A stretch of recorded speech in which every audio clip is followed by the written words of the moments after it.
Good morning, everybody, and welcome to Gamma's first of 3 GeoInsurance webinars.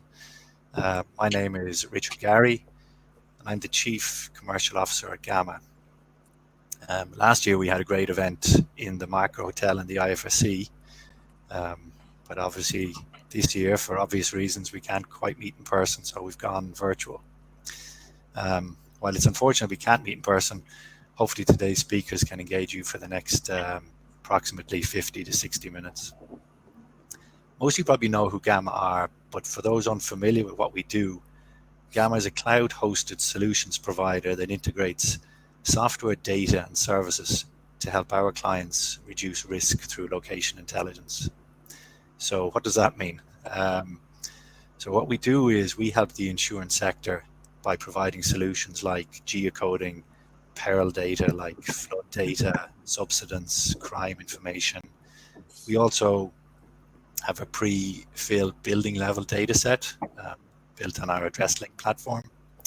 And this data can all be accessed through either data provided to our clients or over web services, or visualized within our web mapper application called Peril Finder.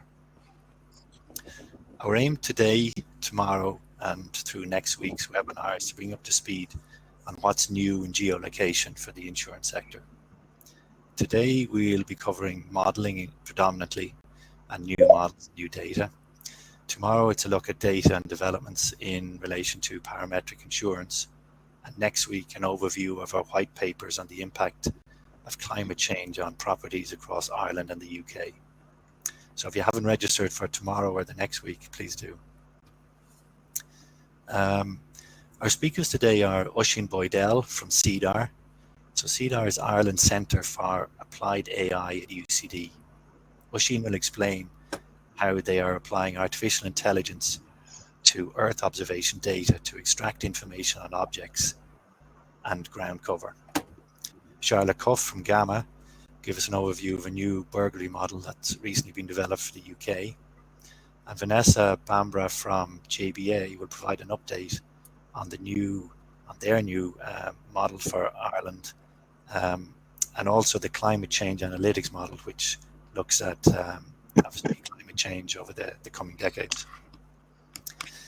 We're also joined today by Jamie Banasik from Metswift, who will introduce his new wind and rainfall model for Ireland.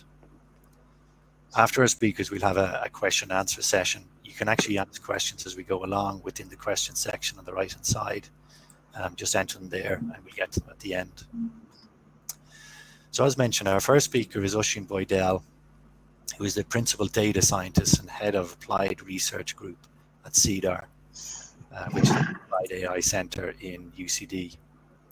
His primary research interests include deep learning, machine learning, real-time analytics, and blockchain technology. Really looking forward to learning a bit about what CeADAR do, as it sounds fascinating. So I'm just going to hand you over to Oisin now. We'll take it from here. Thanks very much, Richard. Yeah, so in this morning's talk, I'm going to give an introduction to some of the exciting applications of AI, artificial intelligence, being applied to Earth observation data. So firstly, just a very quick bit of background or context in terms of what CeADAR is. So CeADAR is Ireland's Centre for Applied AI. We're an Enterprise Ireland and IDA Ireland supported technology centre. And we're based in University College Dublin. And we also have a team at TU Dublin, which was formerly DIT. So we're across those two universities, and we're very much market-focused technology centre. And our sort of remit or mission is to drive the accelerated development and deployment of data analytics and AI technology and innovation. And Gamma are an industry partner, a member of the CeADAR Centre. So we have worked with Gamma across many different interesting areas, particularly in the Earth observation and AI space, which is a particular focus that we are working on in CeADAR over the last number of years. So first, to introduce this talk, it's going to be looking at AI, the applications of AI to Earth observation data. And there's been a lot of recent interest and sort of progress and development in the application of AI techniques to EO data. And this is particularly to derive new types of intelligence and new types of insights from this data, this hugely complex data. And what has been seen maybe previously is that this kind of data was used, often for sort of climate analysis, very kind of scientific type work. Obviously, early satellites were mainly in kind of the military and intelligence communities as well. But what we're seeing, particularly in more recent times, is that a lot of these applications are being now leveraged in industrial or commercial areas. So much more in a sort of broadened out the various areas of application that they're used in. And the huge amounts of information and insights in this data that can be leveraged using these new techniques. So firstly, artificial intelligence, AI, it's kind of a hot topic at the moment. There's a huge amount of media and discussion about AI. A lot of businesses and industries are really looking at AI and rapidly adopting the kind of techniques and opportunities coming from AI. And this is really from a number of aspects that's driving this. So firstly, data. So there's huge volumes of data available and being produced now more than ever before. It's a huge variety of data, the speed at which that data is produced. So this is one of the sort of three key factors that's really driving this development and explosion in AI technology. The second factor is in computational capabilities. So a lot of the advanced modern AI approaches take a huge amount of computational resources in terms of training models and running models and so on. And until recently, a lot of that kind of high performance computing was out of the reach for a lot of industries, a lot of companies. But now with things like public cloud resources, public cloud services, Amazon, Google, all the big companies providing these cloud resources, it's democratized access to these really high performance computing resources. And that means that a lot of AI and machine learning techniques can be accessed. And the third factor is machine learning and the algorithms and the approaches themselves that are really the core of AI techniques. So there's been a huge development in terms of the algorithms themselves, the different approaches to make them more accurate, make them more scalable, make them applicable to many more kinds of new data areas. And moving on to Earth observation data, the other piece of the puzzle implying AI to Earth observation, EO data has never been more diverse. It's higher resolution than ever before. There's really high refresh rates, even in a lot of the satellite EO programs. And it's more accessible than ever before. And there's a huge number of different providers now of this kind of data. So we have, for example, the European Space Agency with their Copernicus program, Sentinel satellites. A lot of that data is free and publicly available. And they have refresh rates of the whole globe every 3 to 4 days. The big other national agencies such as NASA. And then there's a number of private entities in this space, Planet, Digital Globe, Google Earth Engine, for example, providing this kind of data. And when we think of EO data, we often think of satellite imagery and so on. But there's also many other forms coming on stream, such as drones and UAVs is a big source of really high definition data imagery now, and also LiDAR and other kind of aerial surveys. So all this data, it's very broad and it's very accessible compared to what it used to be even a few years ago. And then the key aspect, which I mentioned before, is the machine learning or AI algorithms themselves. And mostly when we talk about AI or artificial intelligence, mostly what that means currently is machine learning. So within machine learning, new approaches such as deep learning, which are based on artificial neural networks, have really over the last sort of 5 to 10 years, they've really created a new state of the art in terms of what's possible with AI techniques. And a lot of these approaches are very much developed around use cases around classification, object detection, detecting changes, and other tasks on this kind of image or image-like data. And a lot of this data is very similar, or it's very applicable to Earth observation type data. And if we look here just to show an example of how machine learning has progressed so much in the last 10 years or so, we can see this graph showing the state-of-the-art accuracy in the ImageNet visual recognition challenge. So this is the ability of machine learning models to automatically identify what's in a photograph, in a picture, to classify a photograph fully automatically. And we see back around 2010, the error rate is over 25%. So 25% of times in this ImageNet challenge of images, the computer essentially would get wrong. And then as we see, there's a huge increase in accuracy. That accuracy is, or the error rate is getting lower and lower. And by about 2015, we're actually better now than the human error rate, which is about 5%. So these algorithms, these models are actually better accuracy than humans doing that same task, for this particular task. And this only goes up to 2017. I mean, there's been improvements over the last few years as well.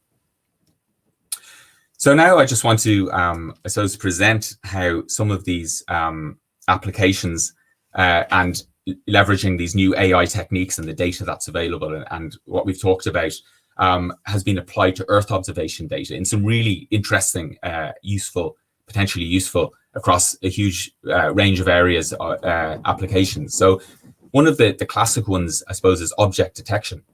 So we can see many examples where the AI models can be trained to detect objects from usually visual imagery. So we see detecting, aircraft here on the ground, detecting things like habitation on the bottom left there.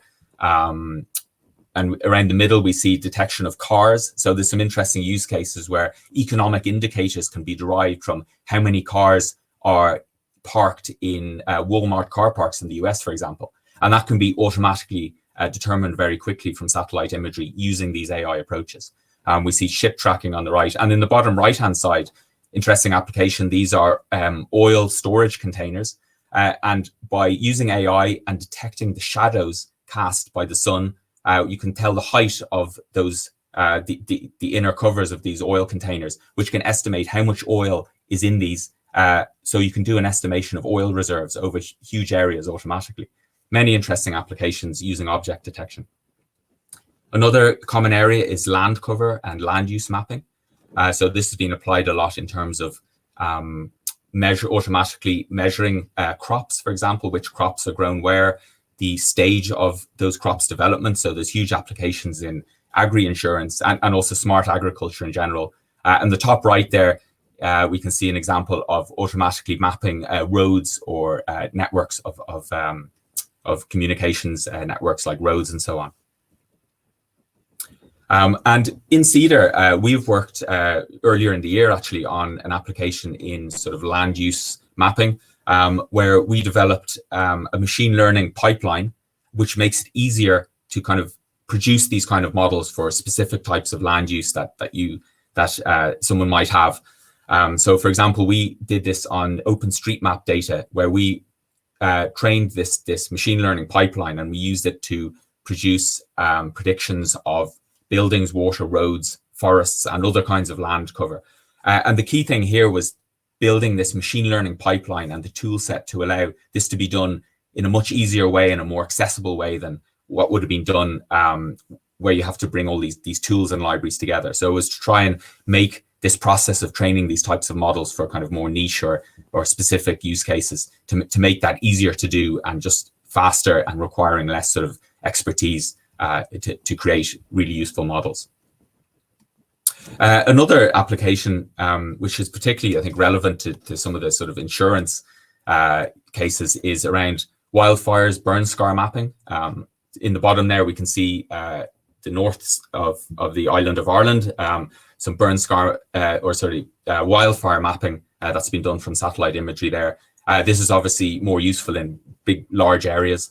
And damage assessment, so before and after shots there on the right-hand side of after an earthquake. And there's various data sets available to actually try and map some of this damage and to train machine learning models to do this and to map this over huge areas of land. So just to sort of wrap up really now, it's not all sort of plain sailing with applying AI in any context, particularly in Earth observation. There's a number of challenges. Particularly machine learning requires large data training sets. So this is access to good quality and quantity of training data is often a bottleneck for many of these projects. So you need sort of labeled examples that the models can learn from. And with that, we're working with iCheck, the Irish Centre for High-End Computing, and the European Space Agency on a project to develop AI-ready Earth observation training data set specifications and standards. So this is trying to tackle to make building those training data sets easier, sharing them is easier, and all the kind of tool sets around using those. Expertise, so there is an increase in skilled data science, thankfully. So there's more expertise sort of becoming available to actually build and develop some of these kind of approaches. And also the tools and software are improving as well greatly to be able to do this. And going back to the computational resources again, I mentioned before, the cloud computing platforms, they're really democratizing the access to this kind of high performance computing, which before wouldn't really have been, would have been out of reach for a lot of, at least the smaller companies. So just finally, in summary, the application of AI to Earth observation data, there's huge potential here. And we're only kind of, I think, tapping the surface in this. All the time we hear about new applications, new use cases, new kind of interesting and smart ways that this data can be used and leveraged using AI techniques. And it's a stage where many of these applications are just being realized. So it's really a time to sort of explore these techniques and see how they can be of benefit to your industries. So thanks very much. That's great. Thanks, Oisin. So next up is Charlotte Cuffe, who heads up Gamma's modelling section. So Charlotte has a wealth of experience working with spatial data across Ireland, the UK, and most recently developing a burglary model for the UK, which she's going to tell us a little bit about today. So over to you, Charlotte.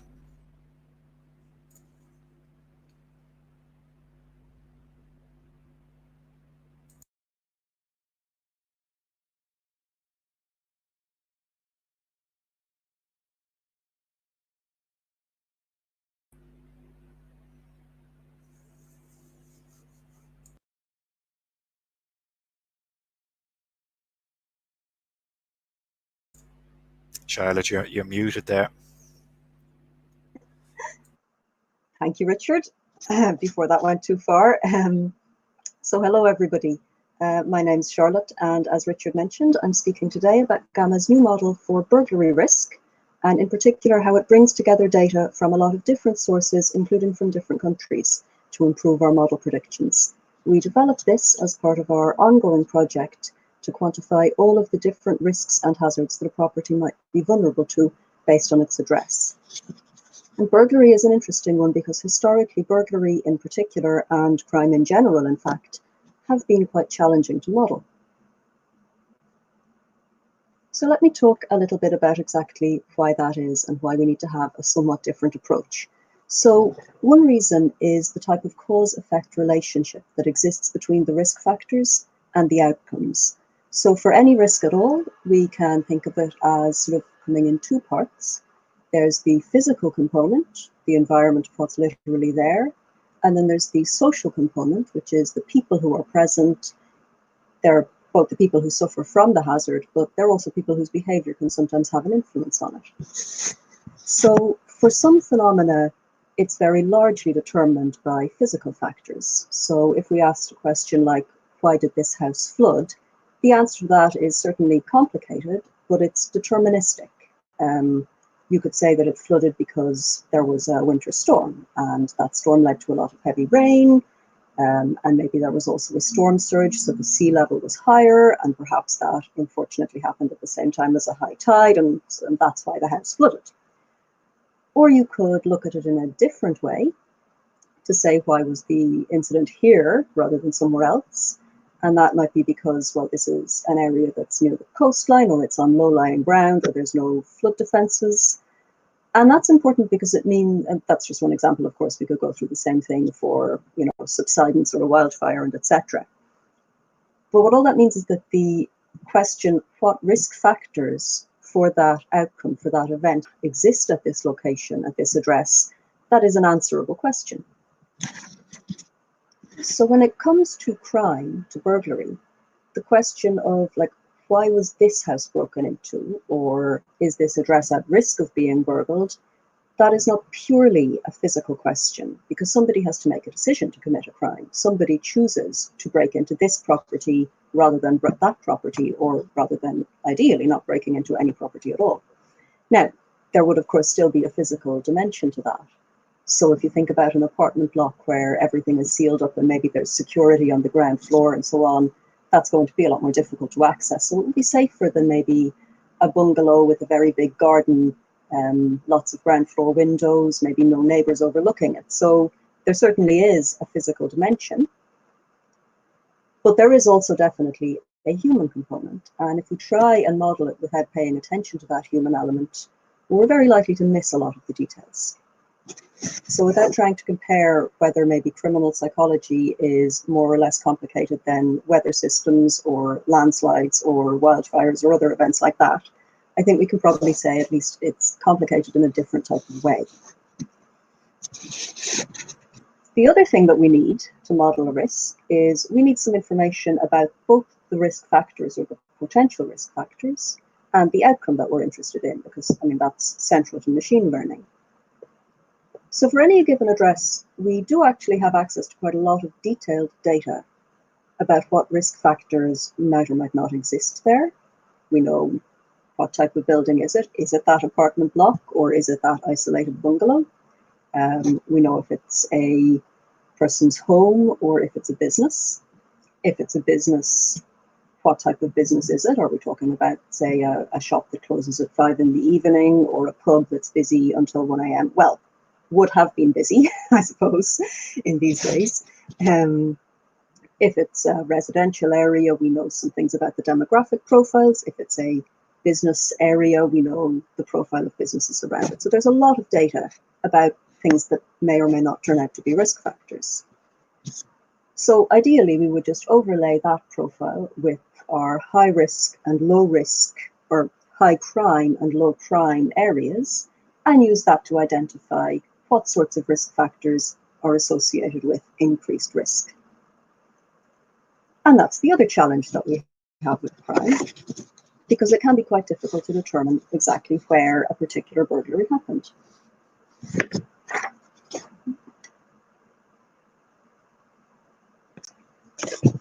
So this map is showing the number of burglaries that were reported at each of 564 Garda stations across the Republic of Ireland in 2019. Now they have the same data available for previous years. I think the earliest one is 2003.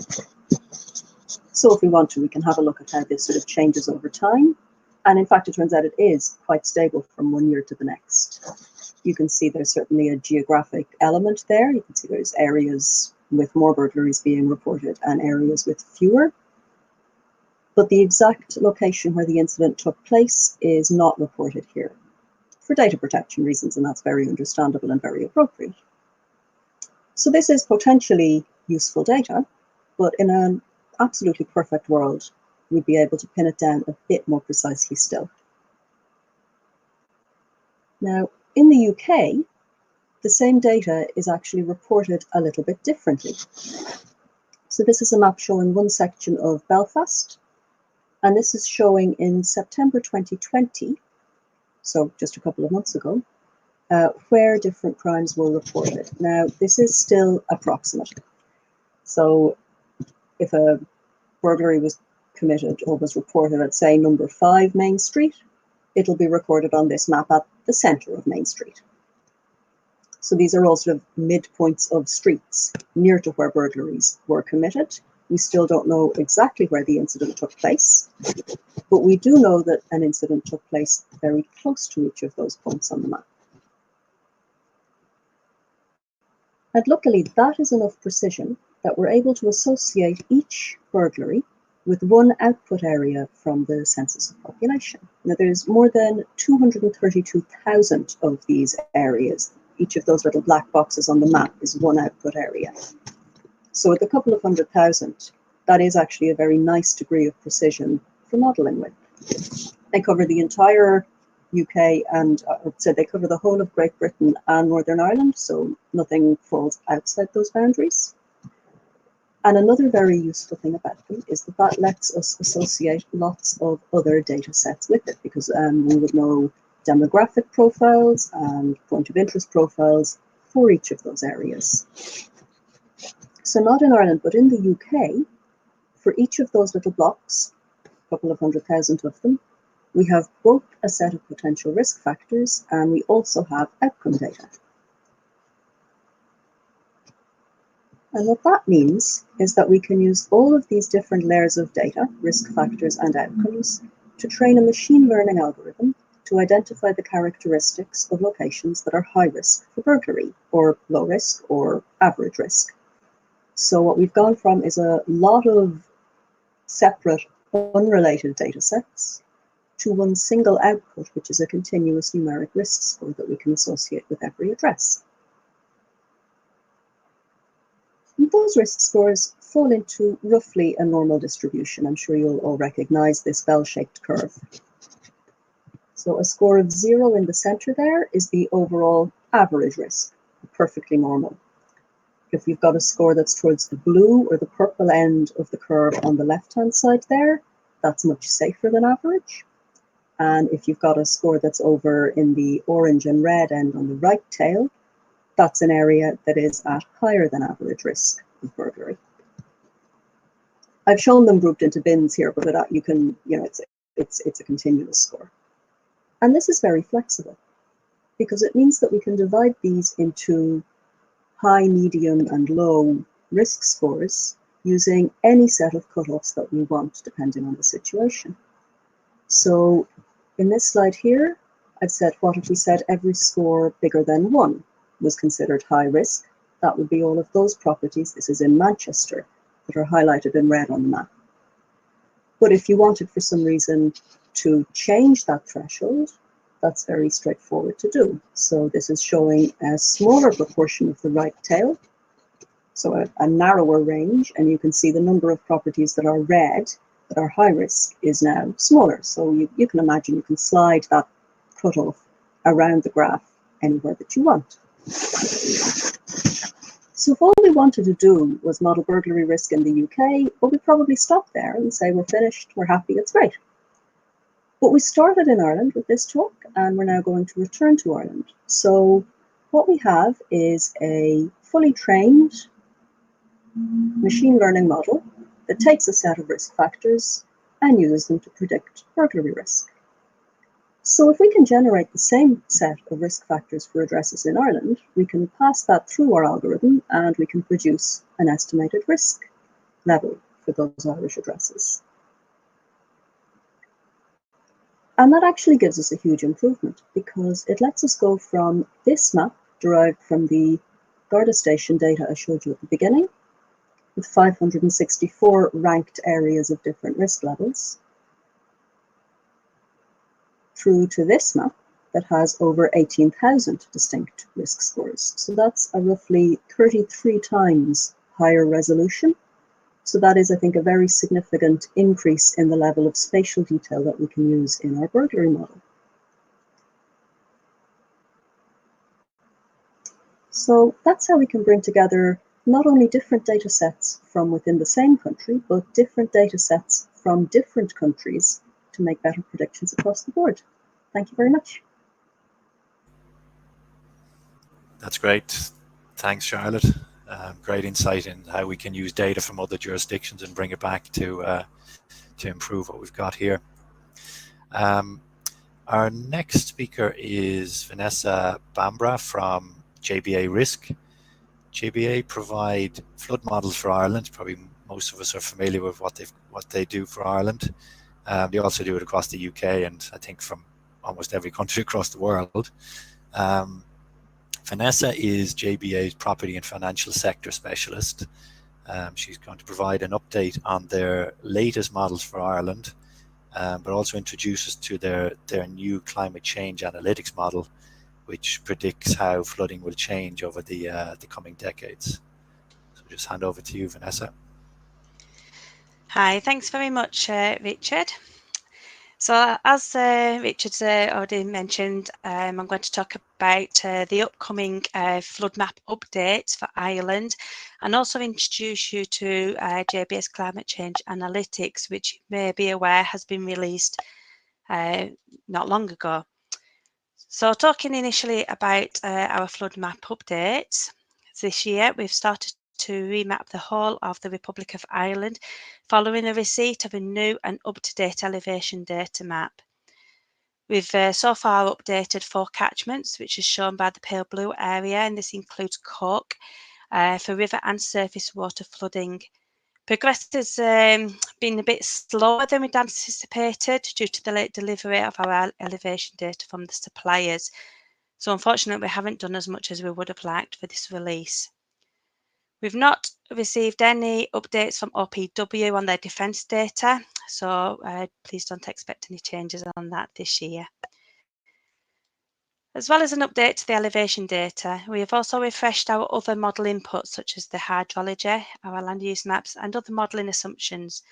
But I just wanted to make you aware that where we are remapping, we're not going to be smoothing the integration between the new flood maps and the older versions.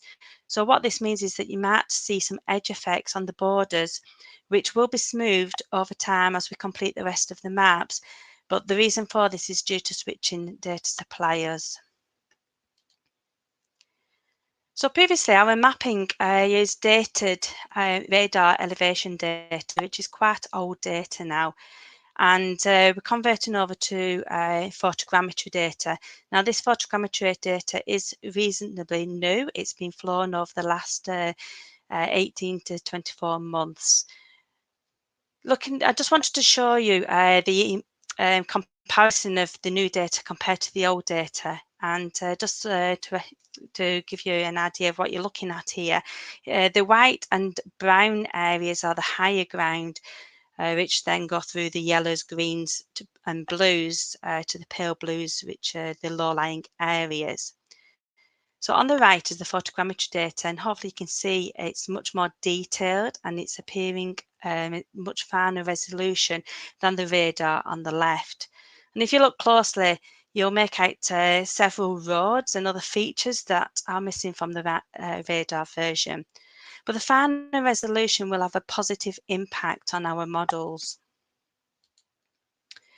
So here is a comparison of river maps, and hopefully you can see there that the general feel for this is that the river flooding is generally smaller, and this is due to some of the new approaches that we're using, but also down to the finer resolution elevation map.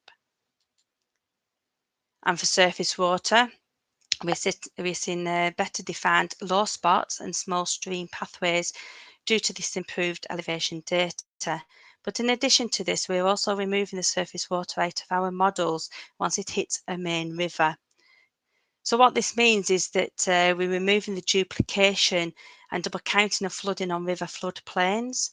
So properties affected by this may see their scores reduce in the floodplain areas. This change will filter through in any newly modelled areas, including the new area that we've concentrated on for this release. So what we're planning next, hopefully we'll continue our journey up the West Coast, which was our intention for this year. And although plans are not fully agreed internally yet, we are hoping to, like I say, continue up the West Coast and include the areas of Galway and Limerick as a minimum product. And then our intention is to continue to remap the whole of the Republic of Ireland within the next few years. But like I say, this is just an initial roadmap, and we've not fully planned what will be completed when just yet. I'd now like to introduce you to our new Climate Change Analytics Suite.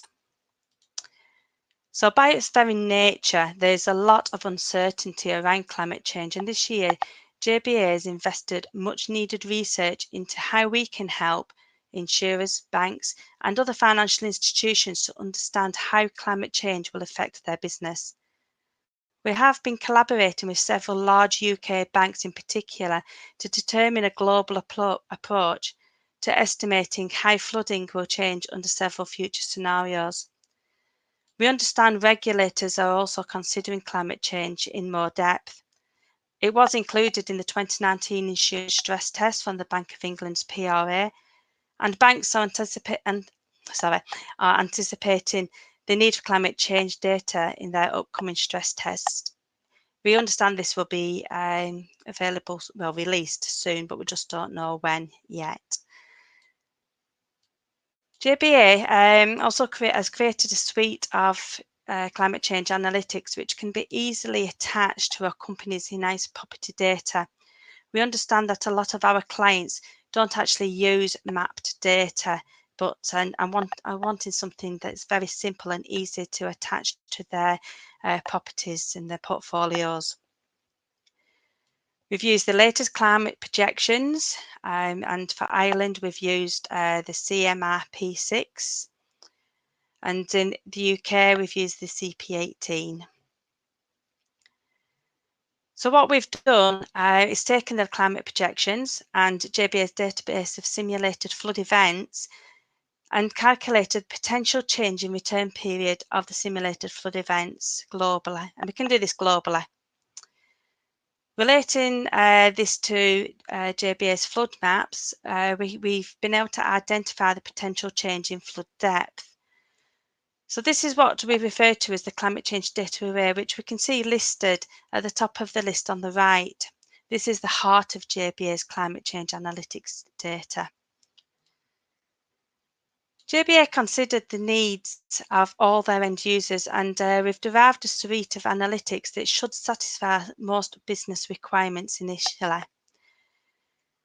So JBA has created the property and postcode level data for the UK and the Republic of Ireland for representation concentration pathways, which we refer to as RCPs, 2.6, 4.5, 6 and 8.5.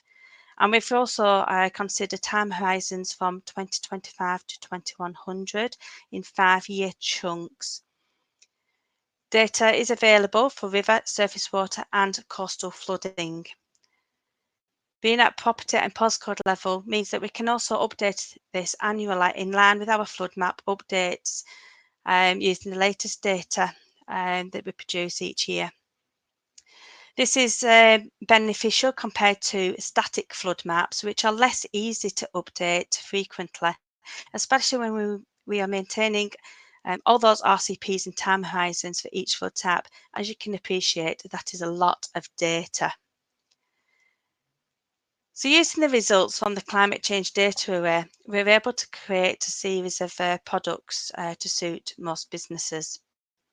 Our climate change index is showing the relative percentage change in flood depths and can be provided for each air code. Climate change flood scores are comparative to our normal flood scores, which quite a lot of our clients do use. And these are derived using the JBA's flood matrix and can inform you of how a property may change over time. So as an example, a property that you see now may score a flood risk of 6. But under, for example, an RCP of 4.5 by 2040, then you may see this increase to a score of 12 or even 18 perhaps. And you can use that to change your business decisions around that property. We have also created climate change pricing data, and that provides an average annual loss at property level adjusted for climate change. So comparing this to our current pricing data will allow you to understand the potential changes in loss for improved long-term risk management. Moving forward, JBA will continue the climate change journey, and we will continue updating our global flood model to include the climate change elements. This will enable loss estimation now and in the future of your portfolio, and we can do this globally for different scenarios. This will be especially useful where your company's portfolio is covering several countries. So here is an example of what the climate change index actually looks like, and this is representing river flooding. So the image on the left is showing the climate change index represented by postcode areas, and this is just a sample area of Exeter. And the image on the right is representing our current flood map. And as you can see from the climate change index, the highest expected changes in depth are around the edges of the floodplain. Whereas this is an example in the same location for surface water flooding. And what we are seeing from our data is a larger number of properties are going to be potentially affected by surface water flooding in the future due to more frequent intense rainfall events. So how can you use this data? Here it lists several use cases for different sectors, but the data does support short, medium and long-term risk management decisions and business planning. For example, lenders may consider a 40-year mortgage term and are wanting to understand whether a property is a good or bad investment. They may also want to understand how the climate change changes over the period of the mortgage term. Whereas an insurer usually considers short-term investments with their annual policies, but may want to assess also their portfolio to understand their long-term impact of flooding on their current book.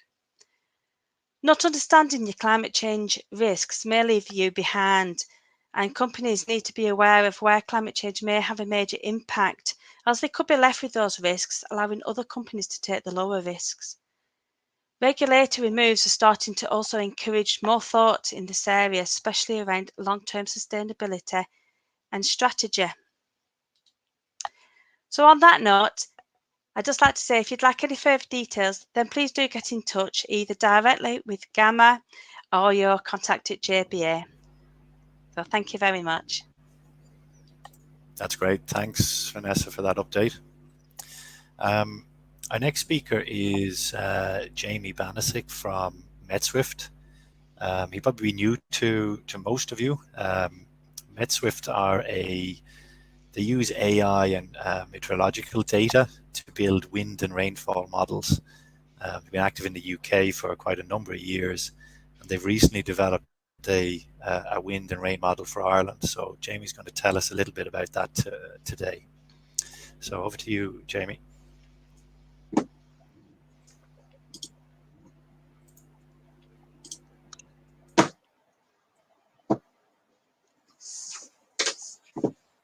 Sure. Thanks, Richard. Yes, so thanks for the introduction. Yes, so Metswift is a university-led startup, and we are looking at working with Gamma currently, looking at long-term weather predictions driven by historical data that we've collected. So here's a summary of a quick look at what Metswift's been up to in the last 5 years or so. In particular, I've highlighted these two areas in red, which looks at basically our data collection, data acquisition, and also data cleaning, which is probably the most important. So taking in all this weather station data from all over the world is a big task, but perhaps more important and more challenging is actually cleaning this data and challenging the data to make sure that all of the data points that we collect and that we feed into our platforms to make the weather products is correct. So in this example, I've taken these two data points in the green squares here, and you can see the one to the left in blue is actually a correct data recording, and the one in red is actually incorrect. Both the same result, but at different times of the year, and we can expect different limits of the data. So when you're looking at averages, trying to look at trends in the data, allowing these errors to come through. This is a weather station at an airport in Ireland, and you can see these red dots are actually errors in the instrument, and allowing those data points to come through will actually wrongly impact the averages and the trends you're trying to pick up in the data. But more specifically for this product that we're developing with Gamma, looking at the probable maximum for each of the locations at the different times of year, is perhaps more important. So beyond that, we're looking at the historical data, and then we're trying to adjust for climate change. So we're trying to set these rules and conditions for the next 2 years, 3 years, 5 years, 10 years ahead as to where's the divide between data that's incorrect and data that is accurate. So within that, when we make our products, it's important to look at what's driving the weather patterns, and particularly looking at 2021 as a view for next year. What do we expect to be driving those weather patterns, and why is 2021 going to be different to, say, 2020? And what can we look at moving forward? So one of the things that we look at is the global weather drivers, things like the El Nino, which you'll be perhaps familiar with, which is a 2 to 7 year cycle, which isn't particularly helpful. But what it allows us to do is start looking at the different time lengths and strengths of different El Nino episodes, and importantly, what impact does that have on weather patterns across Ireland? And more importantly, breaking that down into the different weather variables themselves. So what impact does that have on wind and rain, and how might that be different? One of the important things to look at is that 99% of the time, the weather we see tomorrow, next week, next month, next year has probably happened before in some way. And it's understanding what weather patterns led to that weather historically, to understand the likelihood of that happening again in the future. And also then sort of beyond that, with the climate change adjustments, what might that look like? So in this particular example, the Gamma's clients want to look at the probable maximum wind speed or rainfall for anywhere in Ireland in, say, 2021. So how do we do that? Well, first of all, we look at the weather station data available. We've got over 500 weather stations available in Ireland, and then we look at adjusting those weather stations for height.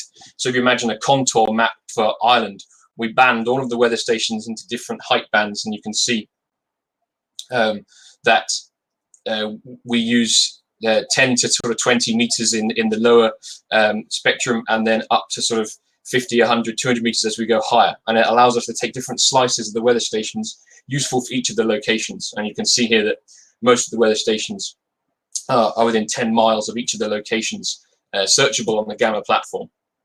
So just for an example here, we've taken a grid square in Ireland, and it's got a variety of different land use, different elevation, and features a coastline. So it gives us a nice variety of information to look at, and differences in the data.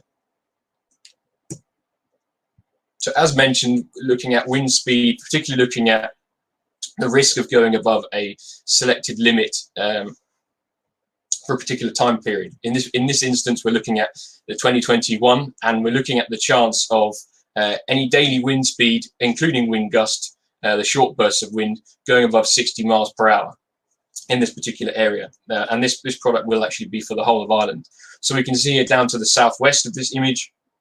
There's a high likelihood, in fact 100% in certain areas, expected for wind speed on a particular day going above 60 miles per hour. And we can see that corresponds to slightly higher elevation, and also there into the southwest in lee of the prevailing wind. And via Gamma's platform, there they can overlay the property data and the real localized detail to extract the risk scores for each of the locations. So if we look at adjustments between 60 and 70 in this example, you can see how sensitive the changing the thresholds has on the risk.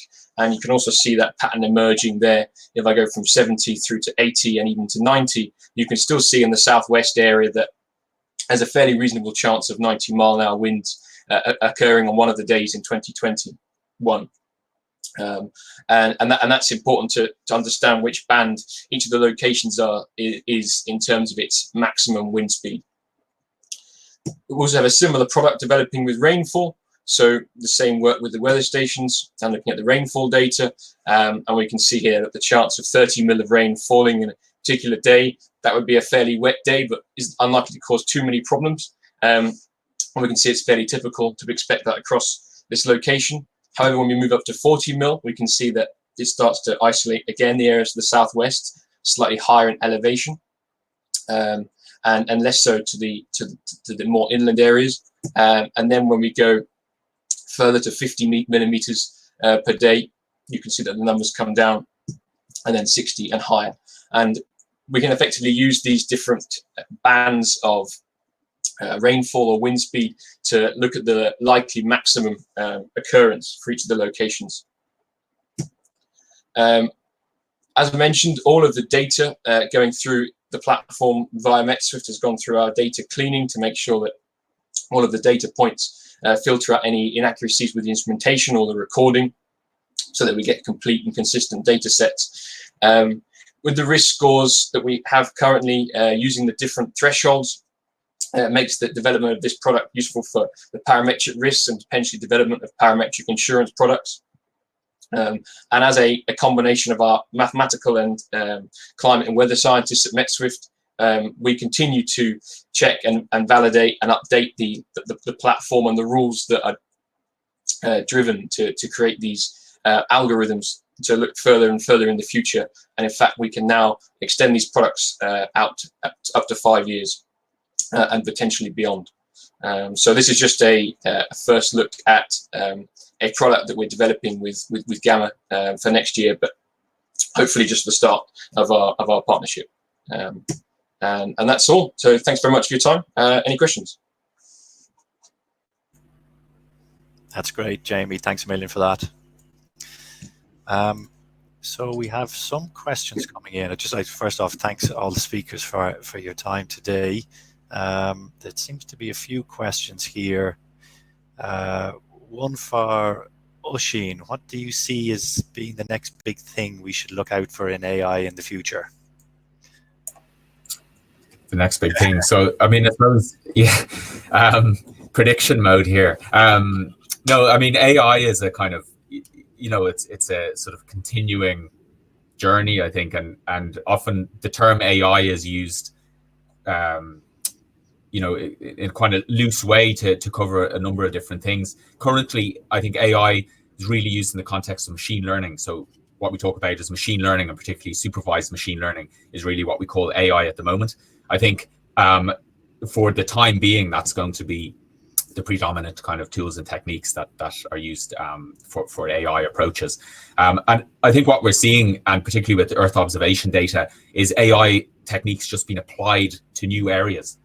So we see that now in applying to EO data, but then there's loads of other applications and types of data and industries as well that maybe aren't very strong users of AI, and that's going to sort of come into those industries. So I think it's sort of broadening out the areas of application is what we're going to see in the shorter term, at least. Okay. There's a sort of related question here, I think. Mentioned different sources of EO data. What's the difference between, say, public and commercial sources, apart from the obvious, I'm assuming, which is cost?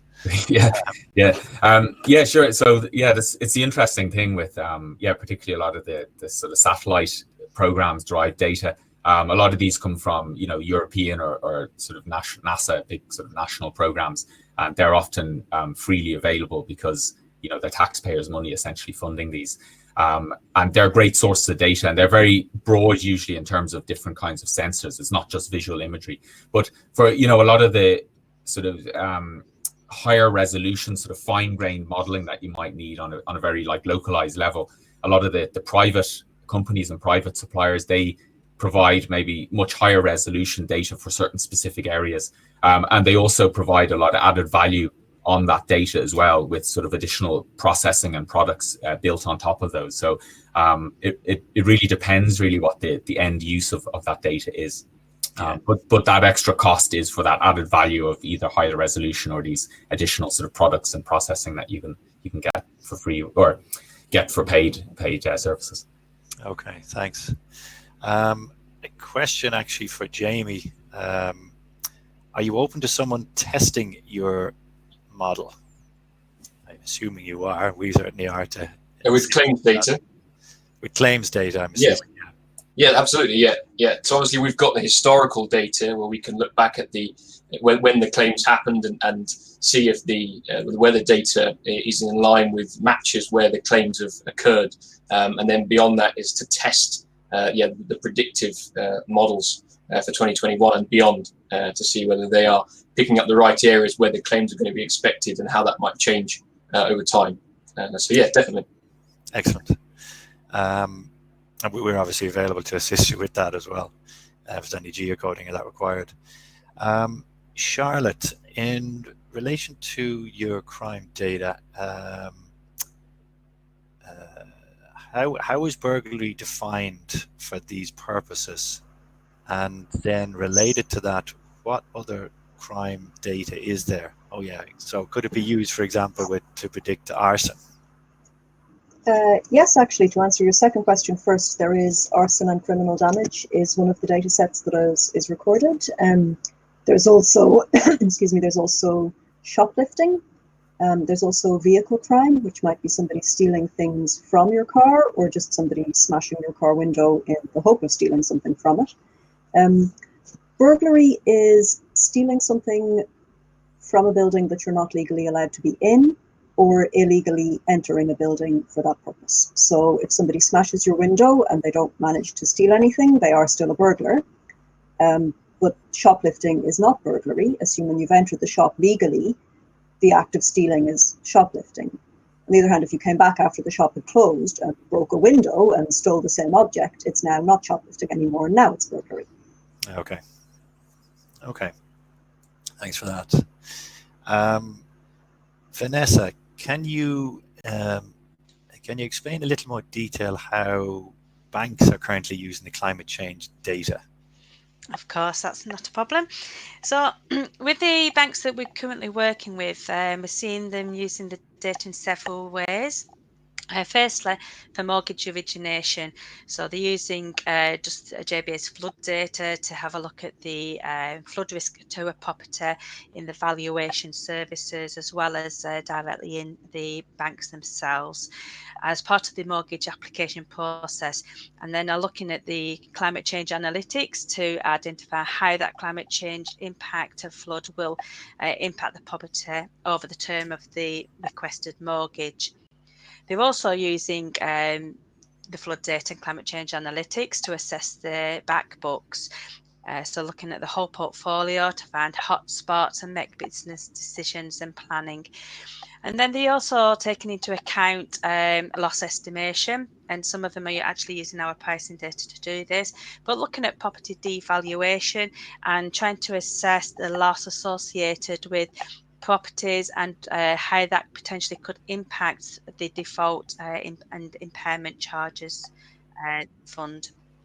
So quite a lot of ways, and there is more than that as well, but I'll stick with that for now. Okay, that's great. Thanks. So I think we're almost there. We seem to be pretty much on time. So I suppose first off, thanks to all our speakers for coming today and for everyone else for attending. Just bear in mind that we do have another event tomorrow and we have another one next week. So tomorrow we're going to be talking about and introducing our new address link product, which aims to provide a single source of building level data for the insurance sector across Ireland and the UK. And actually, I don't know about you, but I've certainly heard a lot about parametric insurance over the past while. And Fergal O'Neill from Gamma is going to give us an overview of what's involved in that. We'll also be joined by Robert Moss from Zurich, who's a GIS analyst, to give us an industry perspective, and Niall Kavanagh from Verisk, who's going to talk about how they use data to identify vehicle fraud. Actually, just before we go, there's one more question. Okay, this is for Oisin actually. Are we able to see currently, using object detection techniques, all the cars currently driving on Ireland's roads? I think you can if you watch CSI, but okay. So yeah, I think that's one of the things with it's interesting with satellite imagery. It's all about the sort of refresh rate of when those images are taken, and with, for example, the Sentinel satellites, that's sort of, I think it's every 3 to 5 days, depending on where you are on Earth. So potentially you can get a snapshot of many different parts of Ireland, apply object detection techniques to find the cars. So you'll get it at a point in time, potentially. There's also challenges in Ireland as well. Cloud cover is a big issue. So if you can imagine the number of days where you have clear skies and cloud cover, especially for image kind of recognition techniques, that can be a problem as well. So, potentially it can be done at certain snapshots in time, but in a term of sort of a real-time current driving on Irish roads, that would be quite difficult. However, monitoring, say, in parking lots, car parks and so on, that have it can be viewed, that there's potential to do that kind of work, yeah. Okay, lovely. Look, thanks for that. We might leave it there. So hopefully we'll see everybody again tomorrow. And thanks a million for attending today, and have a good day. Goodbye for now.